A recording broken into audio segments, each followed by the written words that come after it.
झपट पड़ा। इससे महामाया का जो क्रोध उत्पन्न हुआ, उधर महा बलशाली महिषासुर होकर भूमि को अपने पुरुष खोदने लगा और पश्चिम और उठा उठाकर बड़े बड़े पर्वतों को फेंक कर गर्जन करने लगा। उसके वेग से घुमाने के कारण पृथ्वी अत्यंत सुवित होकर फटने से लगी। उसकी पूंछ से टकराकर सागर पृथ्वी को जगमग्न हो गए करने लगा। फिर तो उसी को प्रहार से बादलों समुद्र छिन्न हो गए। उसके स्वास्थ्य प्रबल वायु के कारण उड़ते हुए सैकड़ों पर्वत आकाश से होकर गिरने लगे। उस महादानव के विरोध की बुद्धा अपनी ओर लक्ष्य लेकर चंडिका देवी ने उसको मारने के लिए उस पर महान क्रोध प्रकट किया। सर्व देवी ने अपना पास फेंककर उस महाबली असुर को बंद दिया। उस मरण महार रणअसुर को बंद जाने पर उस महाराक्षस ने भी अपने बनातु महल स्वरूप का परित्याग कर दिया।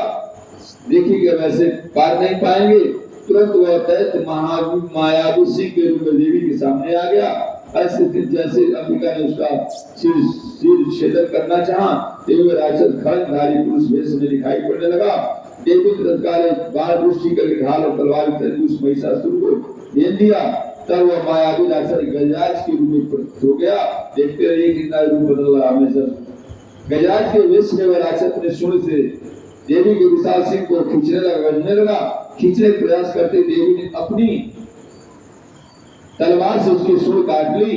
तदंतर उस महादानव ने तुरंत अपने पहले वाले भैंस के रूप में ग्रहण कर लिया और पहले की तरह चराचर प्राणियों से लोक में आतंकित करने लगा। तीनों लोक में उनके नाक का चर्चा फैल गया।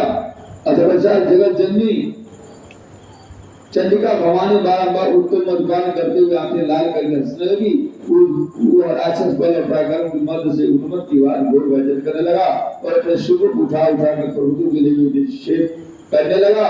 उस समय उसने चलाए प्रभुत्व को लेकर बाणों को विचूर करते हुए बोली, मधु कुमार से उनका मुख लाल हो रहा था और जीवा ललका रहा था।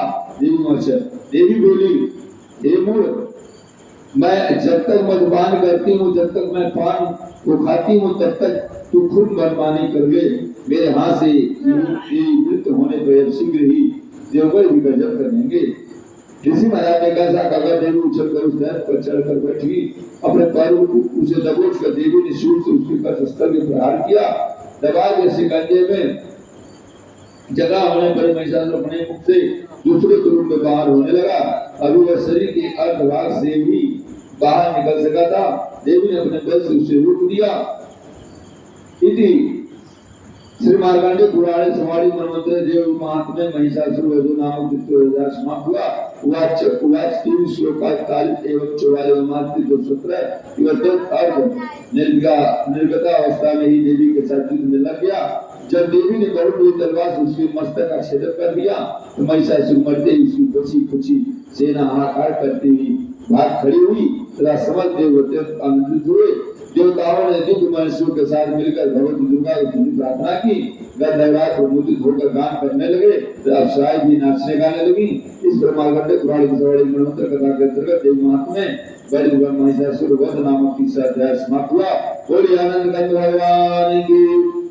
चतुर्थ अध्याय चौथा देवी की स्तुति का पाठ कीजिए। ध्यान, जिन देवी को देवगढ़ चारों ओर से आवृत करते हैं और सिद्धलाभ की आकांक्षा वाले मनुष्य की सेवा शुश्रूषा से तत्पर रहते हैं, उनकी जया नाम वाली दुर्गा देवी का आराधना करना उचित है। उनके अंगों का वर्ण काले मेघों समान रंग का है। उनके कटार समाप्त से शत्रु समूह व्याकुल होता है। उनके मस्तक पर चंद्रमा की रेखाबद्ध होकर शोभायमान होती है। उनके हाथों में शंख चक्र तलवार त्रिशूल आदि सुशोभित है। वह तीनों नेत्रों वाली देवी हैं, तीनों आंखों देखने वाली हैं। अपने महान सिंह के कंधों पर सवार होकर अपने तेज से त्रिलोक को पूर्ण कर रही हैं। तीनों लोग उनके नाम का डंका बज रहा है। माता भगवती की जय। मेधाऋषि ने कहा, अत्यंत बलशाली मां पात्मा दैत्य महिषासुर और सेना का देवी के हाथ से संहार हो जाए पर इंद्रादि देवता नतमस्तक होकर भगवती दुर्गा देवी की स्तुति करने लगे।